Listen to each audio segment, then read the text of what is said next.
Parliament ఉభయ సభల్లో 141 మంది ఎంపీలను సస్పెండ్ చేయడానికి నిరసిస్తూ కాంగ్రెస్ పార్టీ దేశవ్యాప్తంగా బీజేపీకి వ్యతిరేకంగా ధర్నా కార్యక్రమాలకు శ్రీకారం చుట్టింది. అందులో భాగంగా తెలంగాణ రాష్ట్రంలో సైతం కాంగ్రెస్ పార్టీతో పాటు సిపిఐ పార్టీకి సంబంధించిన నాయకులు, కార్యకర్తలు కేంద్ర ప్రభుత్వానికి వ్యతిరేకంగా ధర్నాకు దిగారు. అందులో భాగంగా మహబూబ్ నగర్ జిల్లా కేంద్రంలో సైతం కాంగ్రెస్ పార్టీ సిపిఐ ఆధ్వర్యంలో కేంద్ర ప్రభుత్వానికి వ్యతిరేకంగా ధర్నా నిర్వహించారు. ఈ ధర్నాలో పలువురు కాంగ్రెస్, సిపిఐ నాయకులు మాట్లాడుతూ పార్లమెంటులో ఎంపీలను సస్పెండ్ చేయడం ప్రజాస్వామ్యాన్ని, కేంద్ర ప్రభుత్వాన్ని కూనీ చేయడమే అని ఆరోపించారు.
बीजेपी हटाओ, बीजेपी हटाओ, बीजेपी हटाओ, देश को बचाओ। जय कांग्रेस, राहुल गांधी गाరి నాయకత్వం ఫ్రీ అకౌంట్ చేస్తే తగదని చెప్పి సతమైన తెలియజేస్తా ఉన్నాను. పార్లమెంటులో భద్రతా వైఫల్యం గురించి ప్రశ్నించినందుకు సస్పెండ్ చేయడం జరిగింది.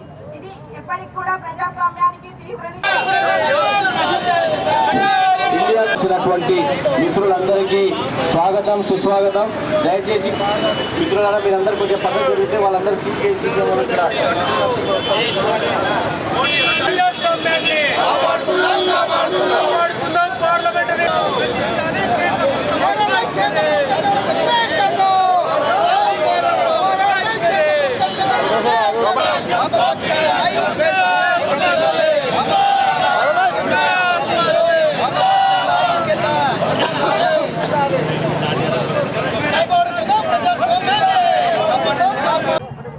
ఘటనలు యావత్ భారతదేశంలో బ్లాక్ డేగా వర్ణించవచ్చు. ప్రజాస్వామ్య వ్యవస్థలో అత్యుత్తమ స్థానమైన పార్లమెంట్ వ్యవస్థ,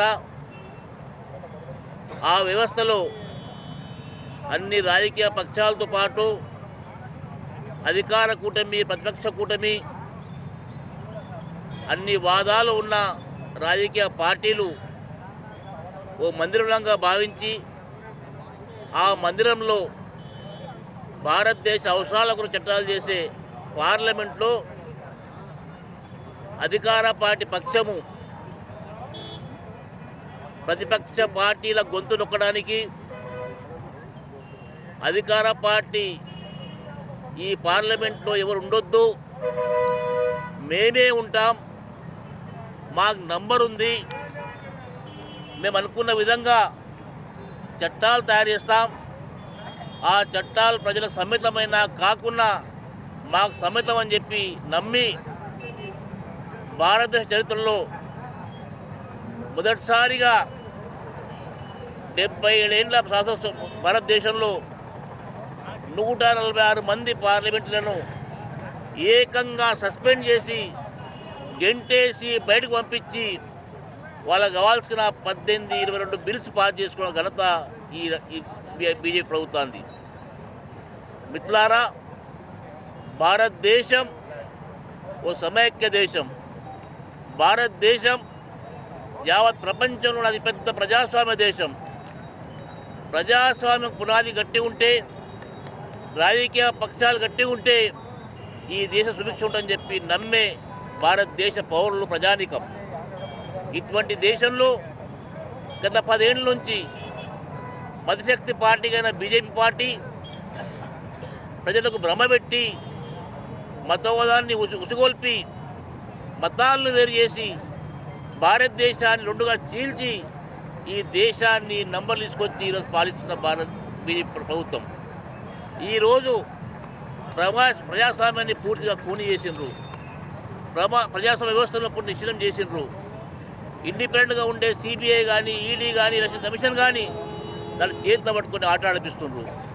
ఈ అన్నింటినీ చూసి గత 10 ఏళ్ళ నుంచి కాంగ్రెస్ పార్టీ మిత్రపక్షాలు చాలాసార్లు ఉద్యమించాయి, చాలాసార్లు గొంతు కలిపాయి, రోడ్లు ఎక్కిండ్రు, ధర్నాలు చేసిండ్రు, దీక్షలు చేసిండ్రు, బంద్ కాలు ఇచ్చిండ్రు. చివరగా రాహుల్ గాంధీ గారు ఇవన్నీ అయితేలేవు కాబట్టి భారత్ జోడ యాత్ర తీసుకొని ఈ దేశ సమైక్యతను చాటే కార్యక్రమం చేసిండ్రు. ఇవన్నీ పక్కన పెట్టేసి భారతదేశ అస్తిత్వాన్నే మంట కలిపే కార్యక్రమం తీసుకొని ఈరోజు వాళ్ళు ఏకంగా 146 మందిని బయటకు పంపించి చట్టాలు పనిచేసిండ్రు. నేను ఈ వేదిక నుంచి భారతదేశ సమాజానికి, ప్రధానంగా తెలంగాణ సమాజానికి విజ్ఞప్తి చేస్తున్నా. ఏ రకంగా అయితే గతంలో నిరంకుశ పాలనకు వ్యతిరేకంగా ఈ మధ్యకాలంలో ఓట్లు వేసి ఆ ప్రభుత్వం ఇచ్చిండ్రో అదేవిధంగా ఇప్పుడు సమాసన్నమైంది. వచ్చే పార్లమెంట్ ఎన్నికల్లో ప్రజాస్వామ్యంతో ఐక్యం కావాల్సిన అవసరం ఉంది. సిద్ధాంతాలు పక్కన పెట్టి కేవలం ఈ భారతదేశాన్ని కాపాడుకోవాల్సిన అవసరం ఉంది. ఈ భారతదేశ సమైక్యతను కాపాడాల్సిన అవసరం ఉంది. ఈ చట్టాలను కాపాడాల్సిన అవసరం ఉంది. అన్నిటికీ మించి ఈరోజు మన రాజ్యాంగాన్ని కాపాడాల్సిన అవసరం ఉంది. ఇందులో తొక్కిన బీజేపీ ప్రభుత్వాన్ని తొందరలోనే రాబోయే పార్లమెంట్ ఎన్నికలలో ప్రజలు బుద్ధి చెప్తారని చెప్పేసి కూడా ఈ సందర్భంగా తెలియజేస్తా ఉన్నాము. కాంగ్రెస్ సభ్యులతో సహా ఇండియా కూటమిలో ఉన్న 146 మంది ఎంపీలను సస్పెండ్ చేస్తూ వాళ్లను పార్లమెంట్ నుంచి బయటికి తోలిచ్చి చట్టాలను ఏకగ్రీవంగా వాళ్ళ సొంతం కొరకు ఉపయోగించుకున్న బీజేపీ ప్రభుత్వానికి తొందరలో ప్రజలు బుద్ధి చెప్పబోతా ఉన్నారని చెప్పేసి కూడా తెలియజేస్తా ఉన్నాను. నేను ఈరోజు ఇండియా కూటమి ఆధ్వర్యంలో దేశవ్యాప్తంగా చేపడుతున్న నిరసన కార్యక్రమంలో భాగంగానే ఈరోజు మహబూబ్నగర్ తెలంగాణ చౌరస్తాలో చేపడతా ఉన్నాం.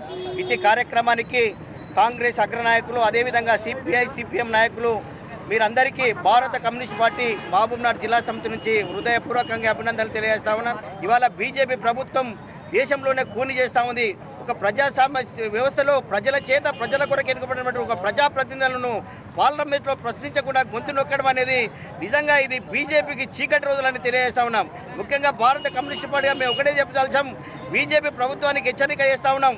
ఏ విధంగా అయితే తెలంగాణ రాష్ట్రంలోని బీఆర్ఎస్ ప్రభుత్వం ఏ విధంగా పతనమైందో దేశంలో కూడా బీజేపీ ప్రభుత్వాన్ని పతనం చేయడానికి ఇండియా కూటమిగా మేమందరం ఐక్యమై పోరాటాలు చేస్తామని తెలియజేస్తా ఉన్నాం.